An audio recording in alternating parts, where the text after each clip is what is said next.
Hola, hola, es un gusto saludarlos amigos. Esto es Triálogos, la sana costumbre. Y bueno, pues efectivamente el día de hoy tenemos pues muchos temas que platicar, muchas cosas que conversar. Ya estamos terminando el año y bueno, pues para mí es un gusto estar otra vez en este programa aquí de Triálogos, una vez más, platicando con mis colegas, con mis amigos el gran Héctor de la Torre. ¿Qué tal, Héctor? ¿Cómo estás? Qué gusto saludarte. Un gusto enorme, tocayo, estimadísimo Armando. Ya hacía tiempo que no nos reuníamos en esta sana costumbre y con muchas ganas de platicar.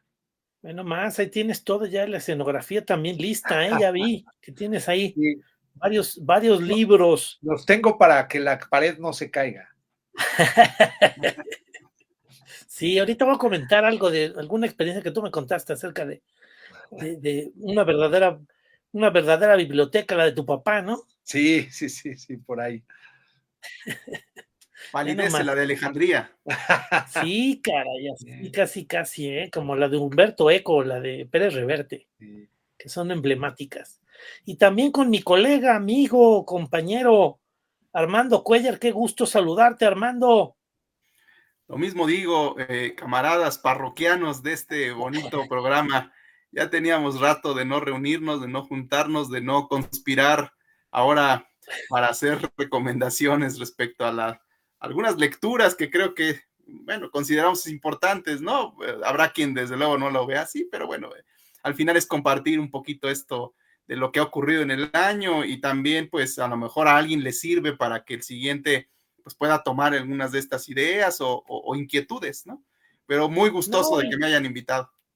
no, claro que sí, muchísimas gracias, Armando. Siempre es un placer platicar contigo y que nos compartas tu conocimiento. En verdad es algo bastante interesante platicar contigo. Oye.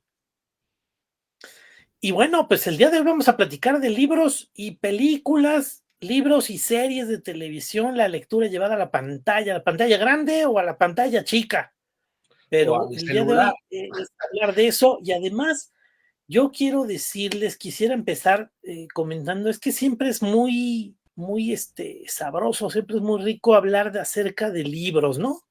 Siempre decir, oye, estoy con tal lectura, estoy avanzando con ciertos temas y la verdad es que compartir eso es como, yo siempre lo relaciono aquí, el tocayo me va a corregir, pero siempre lo relaciono con la experiencia de la caverna de Platón, en donde el personaje finalmente se sale de la caverna, encuentra el mundo real, ve las cosas y se fascina y se sorprende, y su primera intención es regresar a compartirlo, ¿no? Y a decirles, salgan, véanlo ustedes, pero es como que un paso, una serie de pasos, ¿no?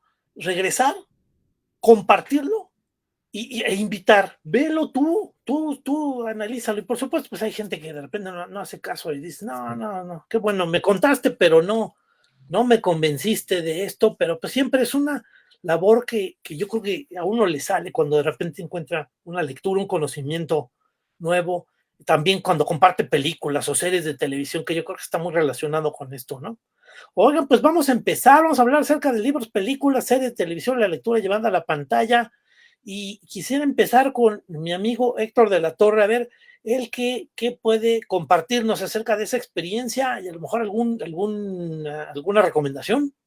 Bueno, antes de hablar me gustaría primero mencionar una lectura que quiero recomendar, pero haciendo referencia a la caverna de Platón, que me parece totalmente acertada tu analogía.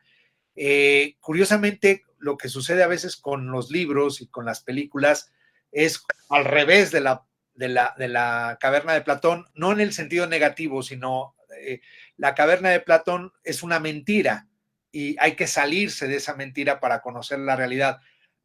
Los libros y las películas son una mentira y a veces hay que salirse de la realidad que está tan hija de la fregada para meterse en algo falso o algo ficticio para poder descansar. A veces sucede que la mentira o la falsedad está mejor que la realidad, ¿no? Que la puerta para afuera, ¿no? Pero, a ver, yo tengo una película y un libro voy a mencionar primero el libro. La verdad es que cuando yo lo leí, ya pasó un poquitito de tiempo, pero lo traigo todavía a la memoria porque me impactó mucho, me conmovió mucho, me estrujó mucho. He leído algunas críticas que no tiene estructura el libro, que no tiene forma.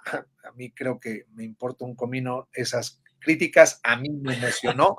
Y estoy hablando de un libro que de entrada el nombre es raro porque pues pasas el libro en páginas enteras. Es un libro en la edición que yo lo leí de 1126 páginas y que no entiendes por qué se llama así. Se llama 2666 de ni más ni menos el gran escritor chileno, mexicano, español, Roberto Bolaño. Este gran escritor que murió muy joven de cáncer, que vivió muchísimo tiempo en México, supo relacionarse con ciertos círculos intelectuales de México y también supo apartarse de esos mismos círculos que terminaban siendo un poco castrosos. Se fue a vivir a España, terminó allá, a Barcelona en concreto, terminó allá sus últimos escritos y su última obra, que él sabía que no la iba a ver publicada porque el cáncer estaba muy avanzado, es una obra que se divide en 5 partes y que él le había pedido a sus editores que para poderles dar una buena herencia a su esposa y a sus hijos, la vendieran así, como serie, ¿no? Como entregas, como de Harry Potter y estas cosas que tienen simple función comercial, de dividirla en 5 libros y que se vayan publicando los 5 libros, porque no le dio el toque final. Sin embargo, los editores, y en acuerdo con la misma esposa, dijeron, no, va completo. Y por eso son 1126 páginas. Y es una novela que tiene 5 novelas, con un punto en común muy peculiar, muy especial, muy, híjole, estrujante. Es la historia primero de 5 expertos en literatura, un francés, un italiano, un español y una mujer inglesa, que ellos son los eruditos, ellos son las máximas autoridades, se la pasan en congresos, se la pasan haciendo papers, citándose a sí mismos, no dejan que nadie entre en el círculo de ser los especialistas en un escritor desaparecido alemán llamado Archimbaldo, algo así, von Archimbaldo, que nadie sabe si realmente existió o no, están sus libros y mucha gente los lee, los cita, pero ellos son los expertos. Entonces, ellos se dedican a viajar, se dedican a dar conferencias, se dedican a escribirse entre ellos. Hay una especie de amorío entre ellos, unas relaciones un poco raras, son muy frívolos, son muy superfluos, tienen doctorados, postdoctorados, son como una mafia académica. Sin embargo, una vez en una conferencia, alguien alza la mano y dijo, pues yo sí lo conocí al Archimboldo este, como tú, además era mexicano el que lo decía, como tú, un sudaca, que así le decían, vas a ver más que nosotros de este, o sea, no puede ser. No, pues yo lo vi en persona. ¿Cómo? ¿En dónde? Ah, y este es el punto común de toda la novela, en un pueblo, en una ciudad llamada Santa Teresa, que es un nombre ficticio, porque conforme vas leyendo, te das cuenta que esa Santa Teresa no es ni más ni menos que nuestra ciudad Juárez, en la frontera con Estados Unidos. Entonces estos expertos se van a Ciudad Juárez a buscar el rastro de este escritor fantasma alemán. Esa es una historia. Y otra historia es un profesor, también de origen chileno, que le ofrecen una plaza en la universidad de esta ciudad, Santa Teresa, que es Ciudad Juárez, y se va con su hija en una historia un poco truculenta, media rara, de unos abandonos, de unas drogas. Otra historia es la historia de un periodista deportivo que va a cubrir una pelea de box en Ciudad Juárez, es Santa Teresa. Y la última es precisamente un pariente de este Archimboldo que está en la cárcel en Ciudad Juárez. Pero todas estas historias que tienen sus peculiaridades, que tienen sus formas de ser, los críticos de literatura, el profesor, el cronista deportivo, el que está buscando a su hermano en la cárcel de Ciudad Juárez o Santa Teresa, llegan en un punto crucial de la historia que une a todas las historias, las muertas de Juárez. Y todo se relaciona con las muertas de Juárez, de alguna o de otra manera con las muertas de Juárez. Es estrujante porque hay un momento en el que narra justamente el parte médico y el parte forense de todas estas denuncias y descubrimientos de cadáveres terribles que terminas estrujado, yo sé que quizá para empezar el año nuevo no es muy agradable la noticia, pero es un gozo literario, yo lo disfruté mucho, se la recomiendo, dense su tiempo. Alguien podría decir, desde un punto de vista, que empieza lenta, pero después es muy intensa la novela, porque en el eje, siempre en el trasfondo de todo, de todas las historias, están las muertas de Juárez. Entonces es como mi vida y algo que sucede ahí, ¿sí? Mis preocupaciones y algo que está ahí, mis tareas, mi trabajo y algo que está ahí. Y ese algo que está ahí es a veces el desinterés, a veces la ignominia, a veces el no me importa, pero está ahí y es terrible, ¿sí? Y en este caso, pues son las muertas de Juárez. Esa es mi recomendación. Es un ladrillo, es mucho. Yo creo que por eso él pedía que se dividiera en 5 libros y que se hicieran las entregas. Reitero, la edición última está en todo y parece que casi no tocaron. Entonces hay partes que dejan como en suspenso y ya no se sabe si esa era la intención de Bolaño o no le dio tiempo de depurarlo, pero eso le da un toque y le da un misterio a la historia, que además está llena de misterio las mismas historias. Entonces, bueno, pues esa es mi recomendación. Recuérdanos el dato bibliográfico. 2666, Roberto Bolaño. No me acuerdo la editorial, por ahí lo tengo, o lo presté, no me acuerdo, pero es muy fácil, lo consiguen en cualquier librería. 2666, Roberto Bolaño. Es su obra póstuma. Sí. Muy bien. Sí, por supuesto. Oye, bueno, ¿nos ibas a decir esta es una película que descubrí en un camión rumbo a Querétaro en un transporte ETN. No nos patrocina, nos debería de patrocinar, pero justo me acuerdo que iba a dar una conferencia, yo iba a dar una plática, yo tenía muchas ganas de dormirme, dije, pues a gusto, aquí me duermo, los sillones están cómodos, pero tenía la ventaja de pues que te pasaban películas en streaming y pues estaba atiborrado de las típicas películas de Avengers y estas cosas que tienen prácticamente sitiado el mercado y que a veces es difícil salirse de ese cine, ¿no? Y yo ya tenía referencias de esta película y me la encontré en un camión, se llama Tar, es una película reciente, fue filmada el año pasado, es una película multipremiada, pero que curiosamente en el cine comercial creo que aquí en México duró una semana, en Estados Unidos no duró tampoco mucho, es un cine que quizá no gusta a cierto público o a la mayoría del público, es como pues poner a Beethoven y a Bad Bunny, y justamente se trata, la película se llama Tar, y es la historia el director es Todd Fields, y es la historia, la actriz principal es Cate Blanchett, es una historia ficticia, pero está también hecha que parece que es casi un documental de la que podría ser, no es, la primer mujer directora de la Filarmónica de Berlín. Imagínense esa filarmónica que han pasado ahí Claudio Abbado, sí. Von Karajan, personajes así, y que esta mujer es la primer directora de esa filarmónica. Y además es la primer directora que va a ser grabada en pleno, siendo mujer, por la Deutsche Grammophon, esta disquera extraordinaria.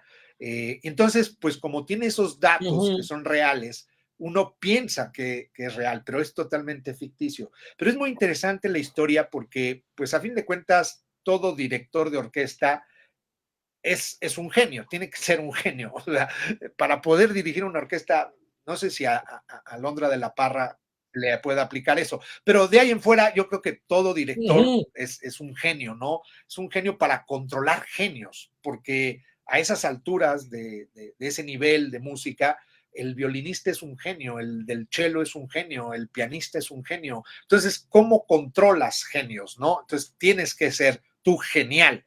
Pero esa genialidad también va muy de la mano del ego y va muy de la mano de la soberbia y va muy de la mano del saberse superior, del saberse y es que realmente tienes que ser superior. Y es la historia de esta mujer que lucha con sus propios egos, pero que también tiene un toque social muy importante, que eso es lo que a mí la película está muy bien hecha, la música es extraordinaria, la fotografía es extraordinaria, la actuación de Cate Blanchett es realmente extraordinaria, pero también toca un problema social que vivimos, que en esta apertura de inclusión y en esta apertura, ella es lesbiana, tiene su pareja, tiene su hija, tiene una secretaria, en un ambiente totalmente lésbico. Curiosamente, ella es víctima, ¿sí?, de esta cultura woke, de esta cultura de negación, de esta cultura de aniquilación, podríamos decirlo, y es víctima de las redes sociales, ¿no? Lo que encumbra muchas veces este lobby LGTB, esta persona que pertenece a ello, también termina siendo víctima de las redes sociales. Y entonces es un conflicto de ella con sus hijos, con su genialidad, con su arte, con querer la perfección, buscar la perfección, la obsesión por la perfección que tanto falla en el mundo, y que en sus mismas luchas, porque aunque ella no se encumbra como líder del LGTB, pues aunque no lo quiera, lo es, pero también es víctima de eso que fue esa lucha.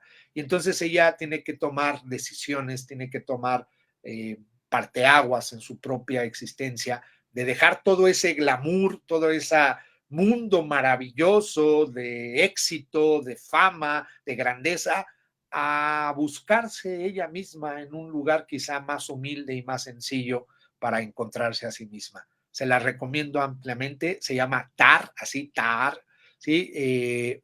Reitero, yo cuando estaba documentándome más sobre la película, vi la cantidad de premios que tiene y dije, ¿por qué esto no está promovido? Quizá hay que esperar en la, sí, no, popular No, nada, no ha sido tan esperar en la popular. terminal del ADO para poderla ver. Se la recomiendo ampliamente.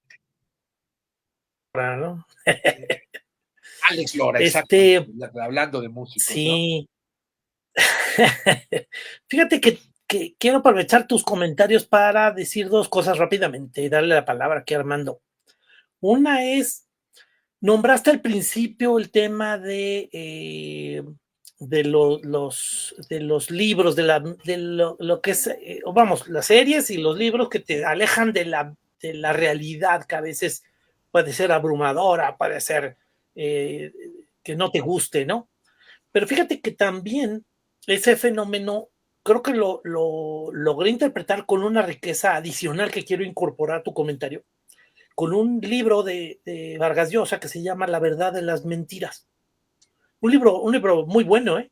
Son una serie de ensayos, habla acerca de literatos, pero en la introducción habla acerca precisamente de cómo la verdad puede salir reflejada muy bien armada con novelas o con historias que son falsas. Entonces al final dice, bueno, pues hay una novela, hay una historia que es falsa.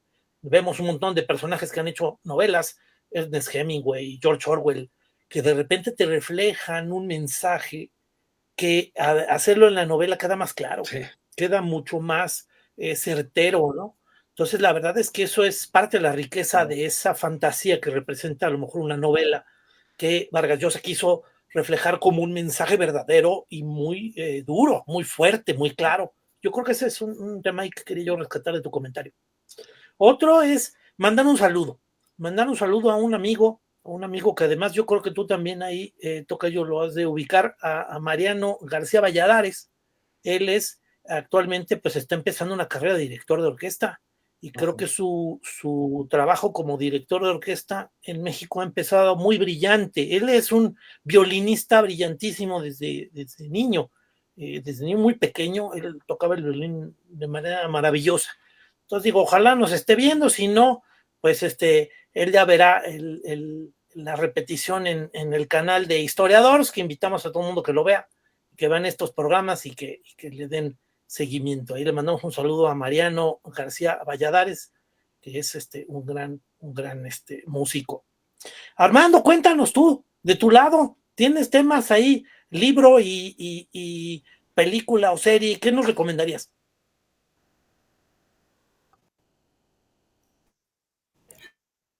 Claro que sí.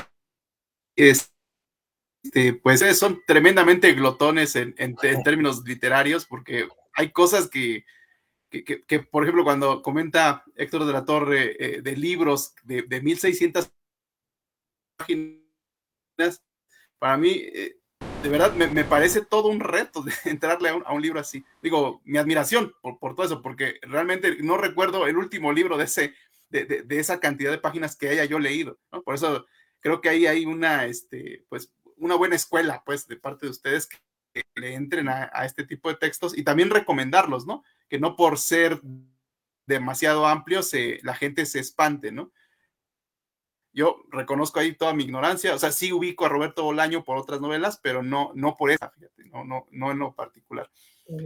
La novela que yo tengo aquí a compartirles con ustedes es muy reciente, fue publicada este año por Anagrama y me la recomendó un buen colega eh, que bueno, la verdad es que no, cuando vi la portada y radicalmente digamos, el primer capítulo me atrapó bastante. Se trata el libro se llama Maniac, el autor es Benjamin Labatut, es un escritor que nació en Países Bajos en 1980 y más o menos a los 14 años se estableció en Santiago de Chile, ¿no? Hay algo en común con Roberto Bolaño. Esta novela me pareció a mí muy trepidante, o sea, desde que inicia, en este caso, este comenzar, Labatut lo que hace es básicamente tomar una serie de hechos históricos, hechos biográficos de personalidades célebres, notables del mundo científico, del mundo intelectual, particularmente del mundo de la ciencia dura, de las ciencias exactas. Y toma como base cierto tipo de vivencia específica para después hacer la ficción. Y parecen historias como muy desarticuladas, pero no, cada una de ellas tiene un porqué y se va uniendo para darle a un epílogo, pues justamente lo que quiere hacer Labatut, ¿no? Que me parece que es un planteamiento acerca de pensar hasta dónde vamos a llegar con esta racionalidad y de todo el avance, de todos los descubrimientos que se han dado a lo largo del siglo XX y de lo que llevamos del siglo XXI. Más o menos, digamos, para no hacerles spoiler, pero sí me parece importante que tengan en cuenta este primer capítulo en el que Labatut inicia, ¿no? Platicando el hecho de algunos datos biográficos de Paul Ehrenfest. Paul Ehrenfest era un físico austriaco que fue muy notable dentro del gremio, ¿no? Era amigo íntimo de Albert Einstein y tenía en este caso como muy hacendada la amistad de muchos de los físicos de esa talla, de ese nivel. Un día en una gran depresión, Paul Ehrenfest decide suicidarse, no sin antes matar o quitarle la vida a su hijo, a uno de sus hijos, al hijo menor, Vasily, que padecía síndrome de Down. Y este suicidio, ¿no? Lo hace convencido de que el alma de la ciencia había sido corrompida, según Paul, por el mismo sentimiento que impulsaba el nazismo, con esas palabras, ¿no? Entonces, lo que hace la es básicamente llevar el pacto, yo lo llamo como de shock, para que el lector vaya entendiendo hacia dónde quiere llevar su argumento y hacia dónde quiere desvelar la parte de racionalidad que uno pensaría tienen grandes genios, pero que también tienen una parte del alma completamente perdida, ¿no? Que tienen corrompida. Y bueno, aunque Ehrenfest no es el personaje principal es el matemático húngaro von Neumann. Von Neumann en algún momento se le consideró como el cerebro más extraordinario del siglo XX. Von Neumann es un aportante muy relevante de la mecánica cuántica, ¿no? Ayudó a diseñar también ahí la bomba nuclear, desarrolló la teoría de juegos y creó un primer boceto de computadora. Entonces, von Neumann es este personaje que Labatut utiliza y que también se va hilando en amistad a otros personajes célebres de la talla de Richard Feynman. Richard Feynman fue premio Nobel de física más o menos hace 20 años aproximadamente.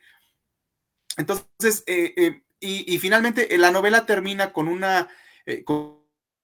episodio más reciente de un jugador de Go. El Go es como una especie de juego que hacen allá en Surcorea y que, digamos, tiene niveles de complejidad muy similares al ajedrez.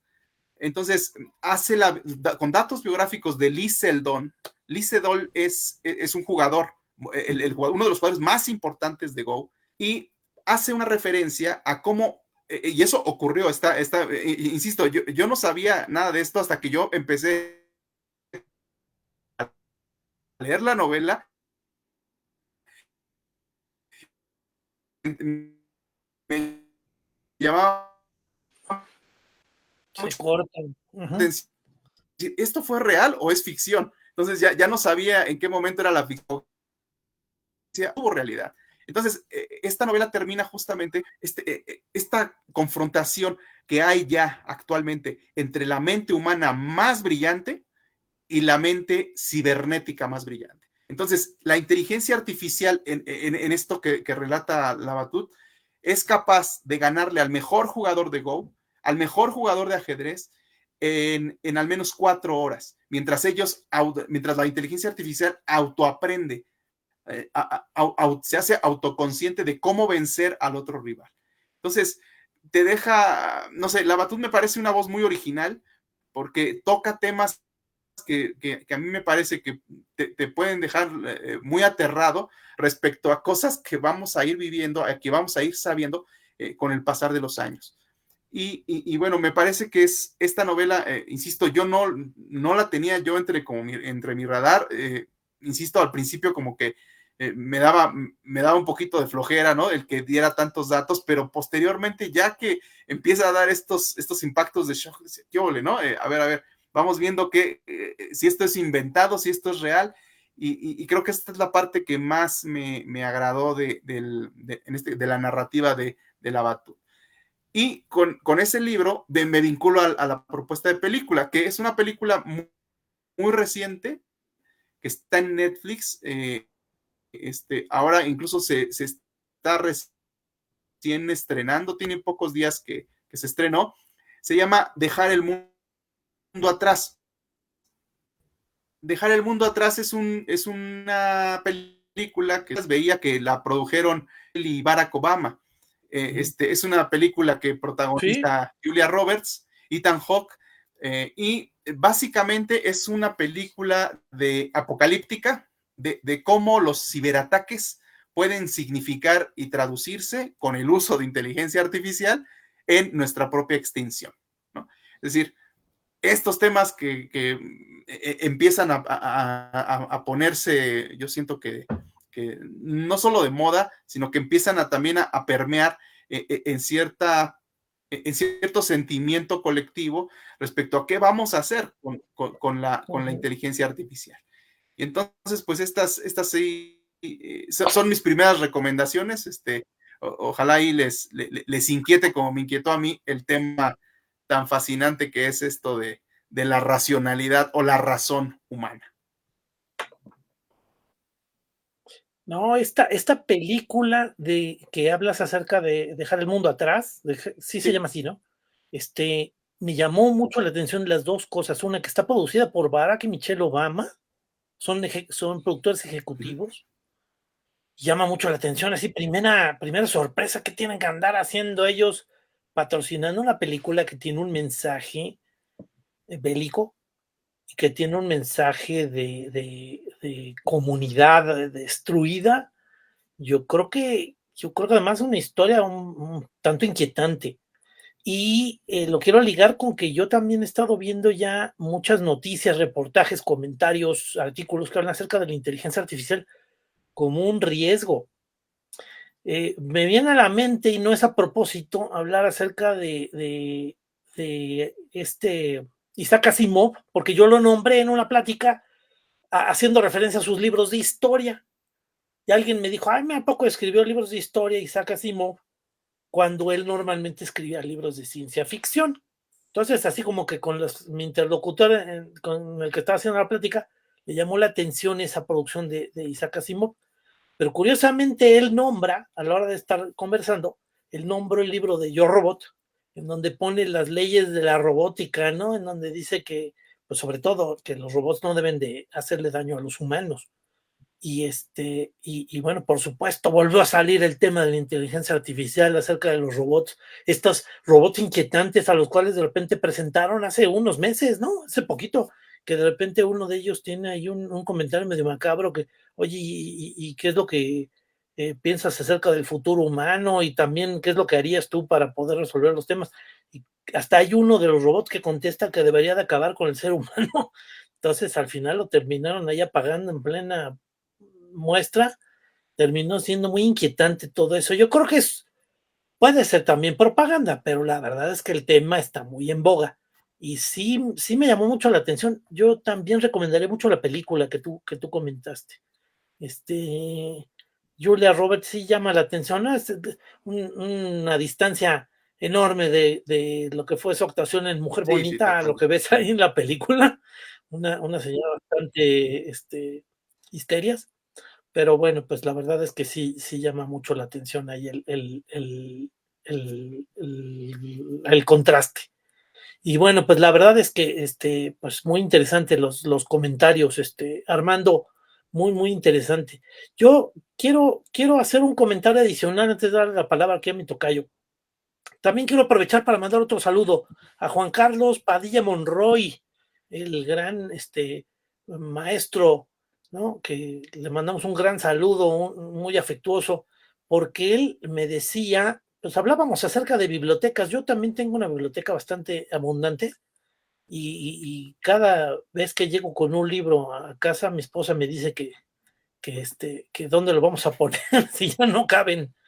Y bueno, pues la verdad es que sí, a la hora de hacer cuentas, él me decía, a ver, fíjate, imagínate que tú leyeras, que fueras un lector tan capaz de leer un libro a la semana, cosa que pues, él me decía que es prácticamente imposible, pero dice, tú imagínate que tú leyeras un libro a la semana.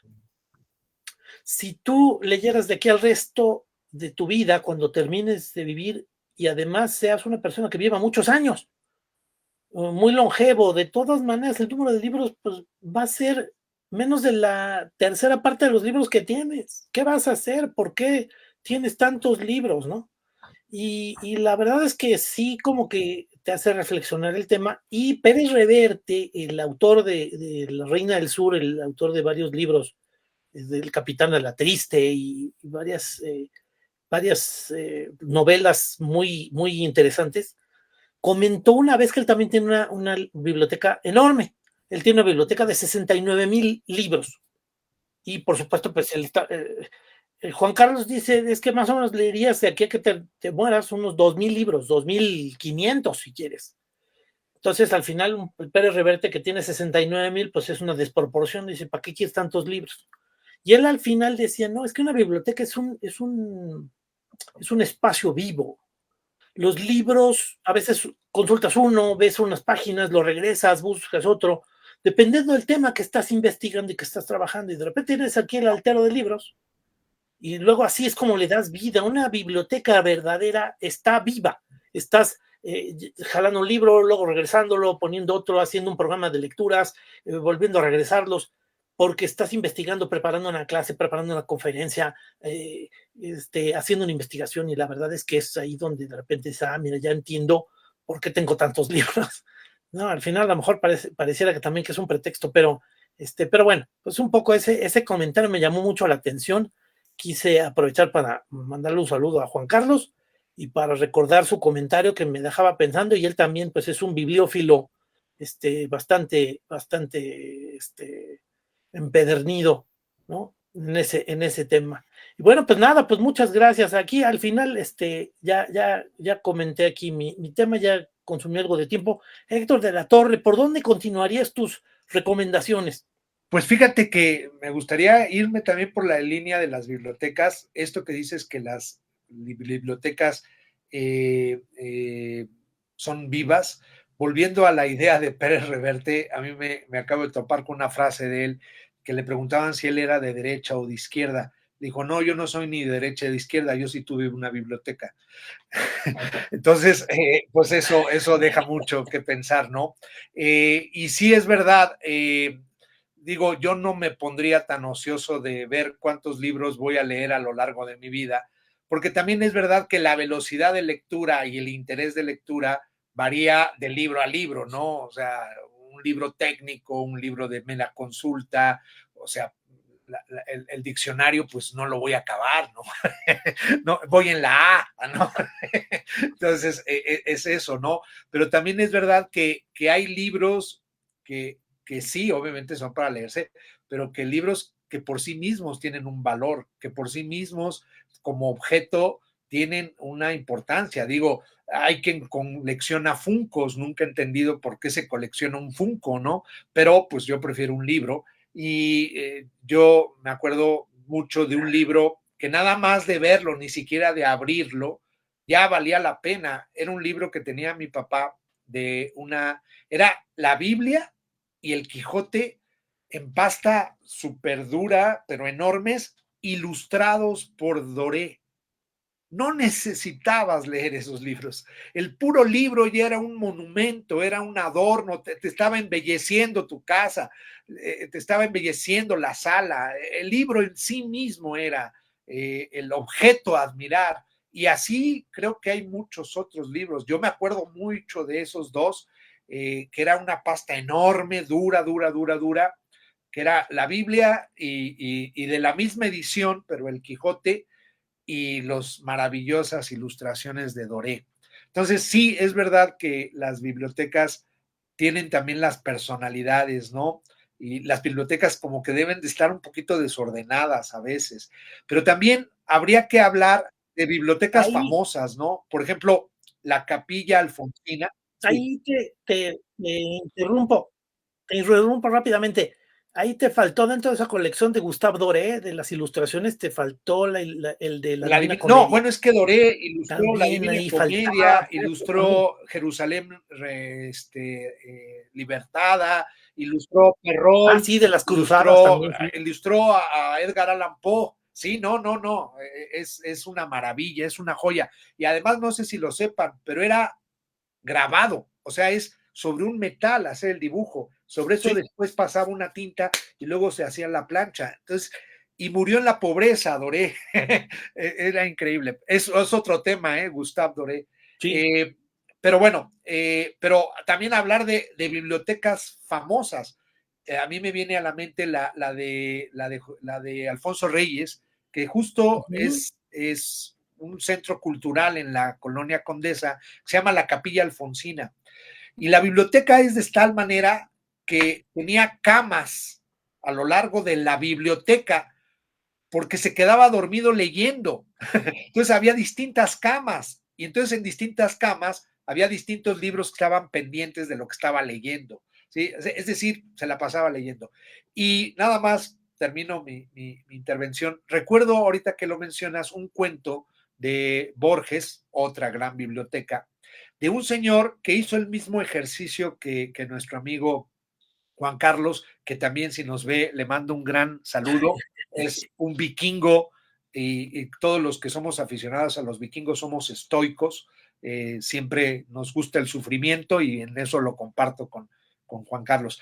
Pero Borges, un señor que dice, bueno, pues tengo que leer tanto, entonces se aísla, se va a una especie de sótano, se va a una especie de búnker, nada más a leer, leer, leer, leer, leer, leer, leer, leer, leer, leer, leer. Y ya viejo, ya anciano, dice, bueno, pues voy a salir al mundo. Y se encuentra que no hay mundo y que todo lo que leyó ya no tiene con quién compartirlo porque hubo un cataclismo y no existe la humanidad, solo él y sus libros. Y podríamos hablar de la antibiblioteca, que es Fahrenheit, que es la aniquilación de los libros, la aniquilación de los libros, ¿no? Pero bueno, eso es lo que yo quisiera decir. Sí, sí, por supuesto. Mira que de la referencia de los libros es enorme, es un mar. Es impresionante hablar acerca de libros. Yo quiero aprovechar para comentar rápidamente, hacer publicidad a un libro. No es que nos estén patrocinando.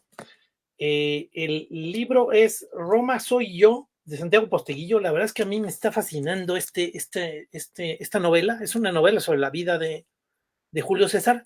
Esta novela va a tener 6 tomos, 6 entregas. Y bueno, pues ven nomás, estamos hablando de un libro de 800 páginas, pero ya sale el segundo. Ya salió el segundo que se llama Maldita Roma, que ya habla acerca de un Julio César más grande, habla acerca de la época en donde Julio César, aquí en este primero, habla acerca de Julio César cuando está niño, y son todos los conflictos que se presentan entre Mario y Sila en la Roma antigua.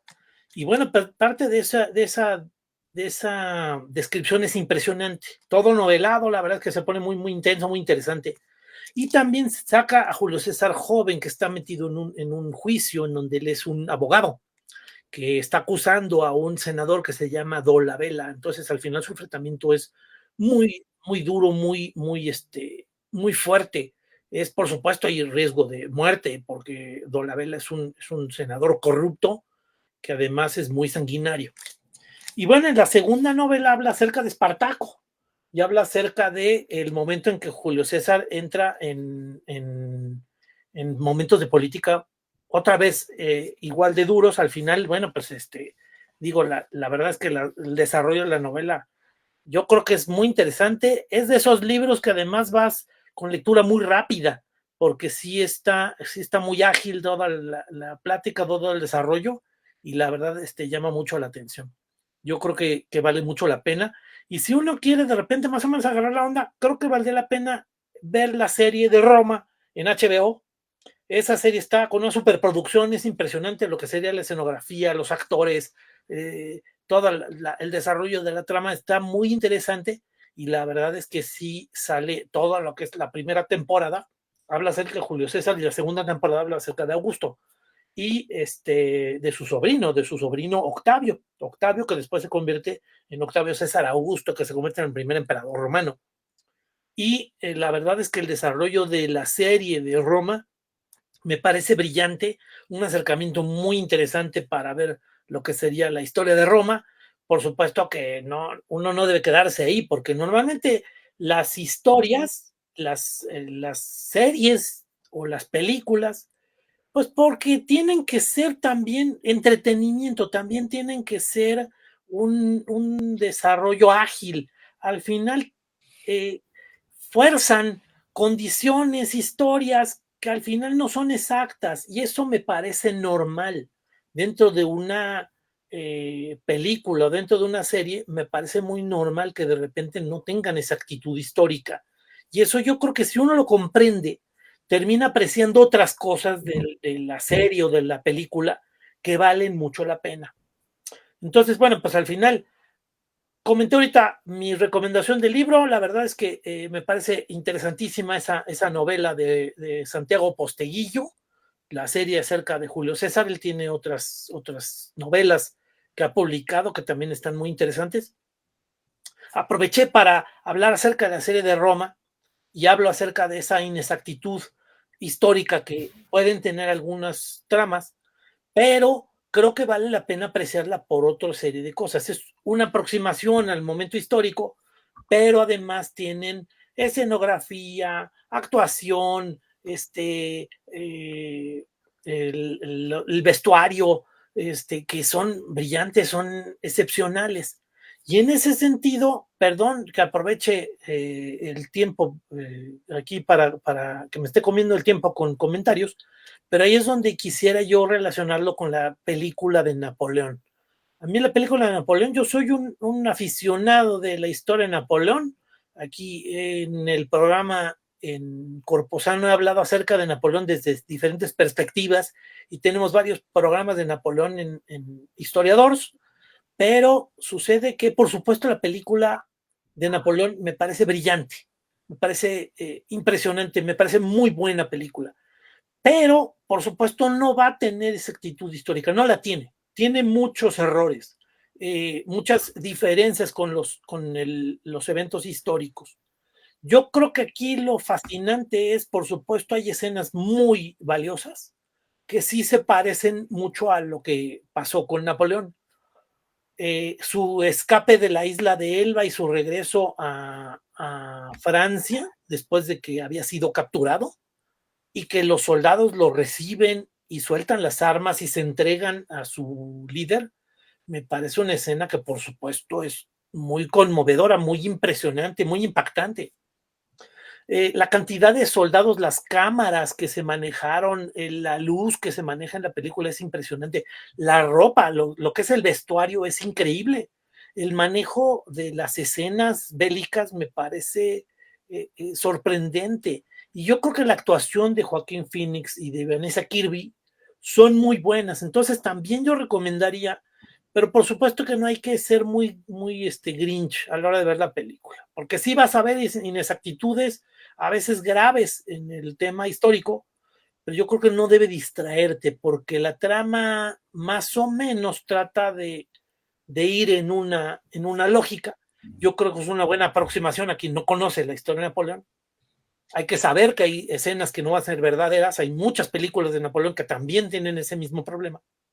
Una de Marlon Brando de los años 60 también comete otra serie de errores graves acerca de la personaje de Napoleón. Pero yo sí recomendaría que la vieran precisamente con todos esos elementos cinematográficos que yo creo que son valiosísimos. Es una gran película. Y bueno, perdón, aquí ya me comí un poco del tiempo. La idea es que hablaran ustedes. Armando, por favor, ya nos quedan unos cuantos minutos. Ahí se daría la palabra para que nos habláramos de unas últimas recomendaciones. Seguro que sí.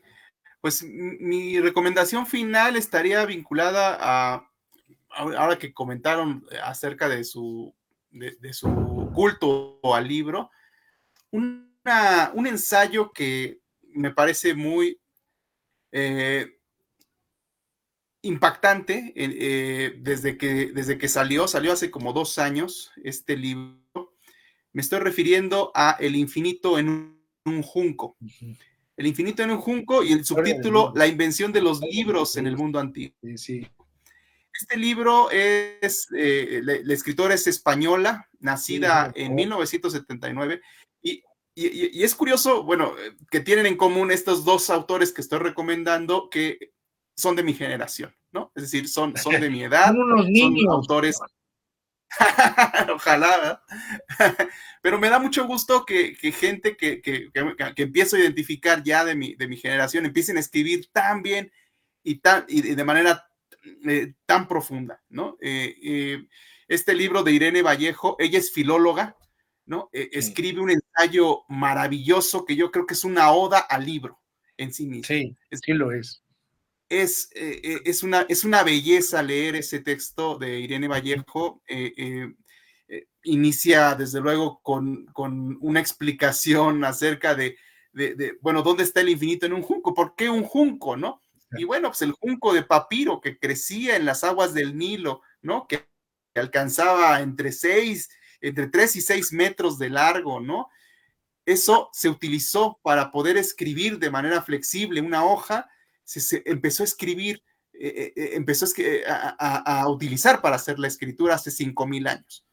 Entonces, de ahí se arranca Irene Vallejo, pues, a darnos una cátedra a su estilo, bellamente escrito, de la manera en que un avance tan revolucionario como fue el papiro, como fue una hoja, sigue viviendo hasta nuestros días como una gran invención, ¿no? Es decir, este libro es una historia de los libros, ¿no? Es un recorrido muy apasionante por el mundo clásico, ¿no? Porque además es una extraordinaria conocedora del mundo helénico, ¿no? De Grecia y de Roma. Entonces, cuando hace estas bellas alegorías, ¿no? Cuando lo mezcla con la modernidad, con sus metáforas, créanme, es un libro que se disfruta muchísimo, ¿no? Al menos yo cuando lo leí lo disfruté bastante. Y no parecía nada farragoso el que hiciera 1, 2, 3, 4 ideas acerca de lo maravilloso que es el libro, ¿no? Y como decía ella misma, Irene Vallejo, en algún fragmento de este texto, de alguna forma misteriosa y espontánea, el amor por los libros forjó una cadena invisible de gente, ¿no? O sea, forjó una cadena, una unión entre gente que vivió hace 5,000 años, 4,000 años, con nosotros, ¿no? Parte de su alma está abocada en esos libros, en eso que ustedes comentaban ahorita de mis bibliotecas. Hasta cierto punto hay una conexión con eso. Yo la siento también, ¿no? Aunque yo no tengo tanto espacio y yo sí tengo que recurrir ahora a la estrategia de adquirir libros electrónicos, ¿no? Que es de donde mi biblioteca es más amplia por libros electrónicos ahora, justamente por esta falta de espacio. Pues bueno, reconozcamos que en este libro de Irene Vallejo, que justamente habla de cuántas vidas no se dieron para proteger la información en esta idea de poder alcanzar, por ejemplo, la gran Biblioteca de Alejandría, ¿no? Cuya misión y cuya ambición era traer todos los libros que existían en ese momento, ¿no? Poderlos poner en un solo lugar. Bueno, esa idea sigue vigente con Alphabet, con Google. Google tiene esa misión y si ustedes checan sus ideales corporativos, están muy en línea de eso, ¿no? Entonces, pareciera ser como una idea muy antigua, pero no, es muy reciente. Entonces, realmente este libro que se clasifica como un ensayo, la verdad es que tiene un ritmo narrativo y poético deliciosamente escrito.